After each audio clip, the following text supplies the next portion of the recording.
Assalamualaikum anak sekalian, selamat bertemu di pertemuan satu ini di mata pelajaran mikroprosesor, mikrocontroller ya.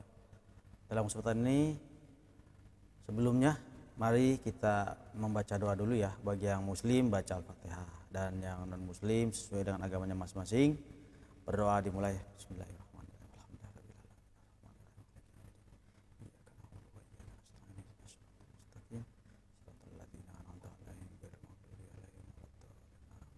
Selesai. Sebelum kita mulai ada beberapa yang ingin Bapak sampaikan. Pertama, Rasulullah Muhammad SAW mengatakan bahwa sebaik-baiknya manusia itu adalah manusia yang bermanfaat untuk orang lain. Karena itu Bapak mengajak kamu semua jadilah manusia yang bermanfaat ya. Karena manusia yang bermanfaat itulah manusia yang paling baik di mata Allah Subhanahu wa taala. Dan kemudian terutama kepada orang tua kita ya, untuk selalu berbakti dan mengikuti, menuruti segala perintahnya ya, atau segala yang disuruhkan oleh kamu kepada kamu ya kamu harus kerjakan ya, selama tidak melanggar dari perintah Tuhan tentunya ya. Nah sekalian, walaupun sekarang pandemi ya tetap semangat di PJJ ini. PJJ tahun ini emang agak berat ya, tapi kita harus melihat nilai positifnya. Dengan seperti itu mudah-mudahan PJJ kita bisa lebih baik dan kamu semua, kita semua lebih belajar lagi, lebih rajin lagi ya. Oke, selamat mengikuti pelajaran ya, silahkan disimak dan dicatat ya yang penting-penting dalam pelajaran ini ya. Baik ya, sekarang kita lihat di sini ya untuk pertemuan 1, judul pertemuannya adalah pengenalan mikroprosesor. Kamu mengetahui perkembangan mikroprosesor ya dan penerapannya, kira-kira seperti itu ya. Nah, sebelumnya kita lihat dulu di sini bahwa mikroprosesor ini pertama kali tahun 1971, cukup lama ya. Jadi kira-kira bentuknya seperti ini ya. Ini adalah Intel, buatan Intel ya, perusahaan ini, Intel ini perusahaannya 404 ya. Dan ini memiliki di dalamnya ada rangkaian logika ya, ada resistornya ya. Dan tentunya ketika itu ya ini merupakan suatu hal yang fenomenal ya, walaupun cuma kecil bentuknya, tapi karena apa? Karena dia sudah bisa menggantikan ratusan rangkaian ya, yang konvensional ya. Jadi dulu itu komputer itu bisa sekamar ya bentuknya ya, tapi dengan seperti ini hanya sebesar jari ya. Nah, kemudian dikembangkan kembali dari asalnya 404, dikembangkan kembali menjadi 808 ya. 808 ini kelebihannya memiliki kecepatan lebih tinggi daripada 404 ya. Dan ketika itu chip ini ya cukup sukses, terkenal sehingga digunakan oleh banyak industri. Kemudian Intel terus mengembangkan ya, dan selanjutnya setelah 2 tahun kemudian keluarlah 8080 ya.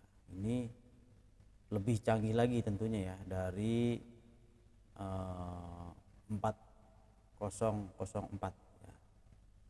Cerita lengkapnya bisa kamu baca nanti di modul ya, karena ini kan ada di modul sebetulnya ya.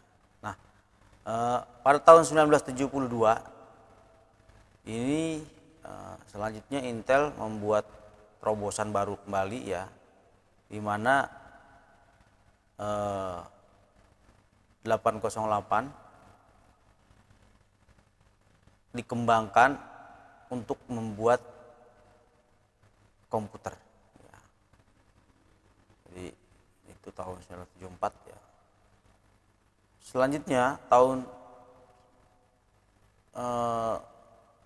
masih di tahun 1974 ya, 8080 menjadi prosesor ya. Ini otak ini maksudnya prosesor ya, pertama komputer yang disebut dengan Altair ya, kira-kira seperti itu ya. Dan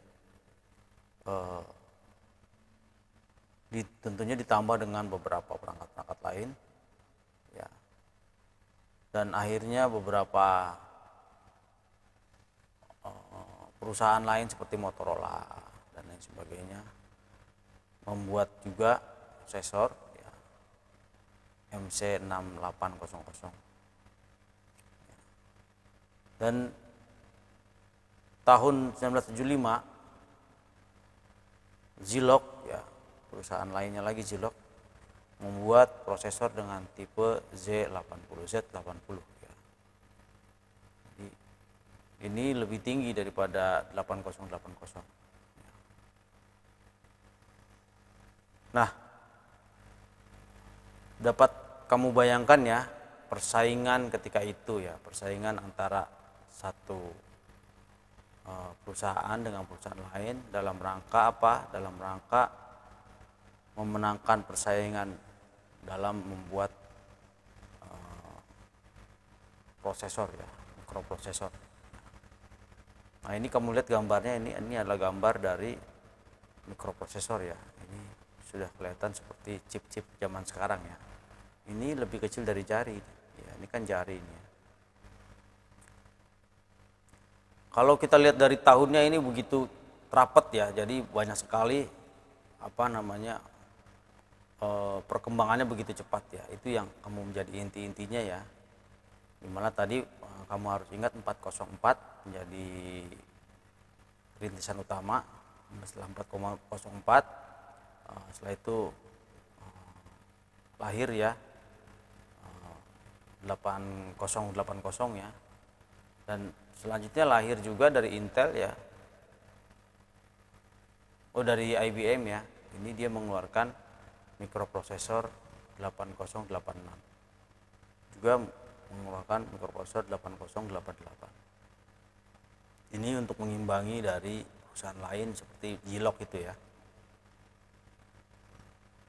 Nah, kemudian Intel terus mengembangkan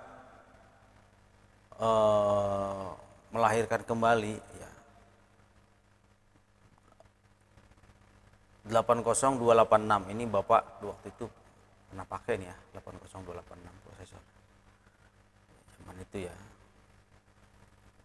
286, nanti kemudian keluar lagi 386, 486 ya, ini 386, terus nanti keluar lagi 486 ya. Nah, ini 486 seperti ini kira-kira prosesornya ya. Ini 386 ini ya. Kemudian mulai keluar Pentium. Mungkin kalau Pentium kamu sudah mulai dengar ya. Pentium itu tahun 1995. Artinya Intel terus mengembangkan sampai sekarang ya. Yang kita dengar mungkin Intel dan AMD ya, yang paling menguasai pasar dunia ya. Silakan nanti kamu baca, karena ini memang merupakan suatu perjalanan yang cukup panjang ya, bagaimana perubahan atau perkembangan Intel. Di sini pada tahun 1999 lahir Pentium 3 ya. Jadi Pentium 1, Pentium 2, Pentium 2, Pentium 3 ya. Sampai Pentium 4 kemudian sudah mulai dual core, masuk dual core nanti ya. Gitu ya. Nah, ini Pentium 4 tahun 2000 ya. Selanjutnya tahun 2001 Xeon keluar ya. Jadi ini untuk server ya, ditambahkan untuk server. Oke, kita percepat ya. Nanti kamu bisa baca kembali ya. Bagaimana perkembangannya ya. Jadi selanjutnya kita masuk ke penerapan arsitektur mikroprosesor. Arsitektur sebuah mikroprosesor menunjukkan rancangan tentang perangkat lunak dan perangkat keras yang terpadu menjadi satu. Jadi tentunya ini rancangan mikroprosesor ini dibuat sedemikian rupa ya, agar memenuhi harapan-harapan atau keinginan-keinginan dari si pembuatnya. Ini mau dikemanakan arahnya ya, buat apa nanti ya dia digunakan ya, terutama ya, agar tentunya dapat diserap oleh pangsa pasar ya. Nah, Dalam membuat suatu mikroprosesor oleh perusahaan-perusahaan, maka perusahaan itu mencoba mendesain ya set instruksi ya di setiap mikroprosesor, dan setiap mikroprosesor itu punya set instruksi berbeda-beda. Jadi perintah-perintah, instruksi perintah yang dapat digunakan setiap prosesor itu beda-beda gitu ya. Nah, antara satu perusahaan dengan perusahaan lain itu bisa sama set instruksinya, bisa juga beda. Tetapi kalau misalkan sama-sama Intel, tentu set instruksinya itu berusaha dia set instruksi itu sesuai dengan apa namanya yang sebelumnya, versi sebelumnya, sehingga masih kompatibel ya. Hanya saja akan ada penambahan ya instruksi ini.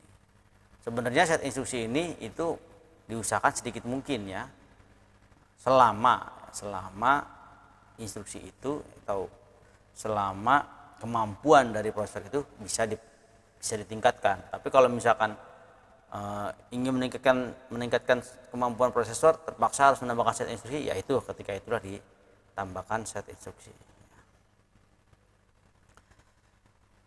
Nah, jadi pembuatan perangkat keras atau selain ketika dikembangkannya suatu mikroprosesor, bukan hanya bentuk fisiknya aja, tapi juga diikuti dengan instruksi-instruksi tadi, artinya perintah-perintah softwarenya ya, kira seperti itu ya. Nah, sehingga di sini kita dapat melihat bahwa perkembangan dari arsitektur mikroprosesor dilihat dari software, yaitu ada 3 ya, itu ada CISC, ada RISC, dan ada superscalar. Kira-kira seperti itu ininya, perubahannya ya.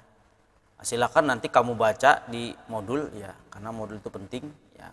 Kamu baca apa sih CISC itu, apa sih RISC itu, dan apa sih mikroprosesor superscalar itu ya. Mungkin itu ya yang Bapak bisa sampaikan.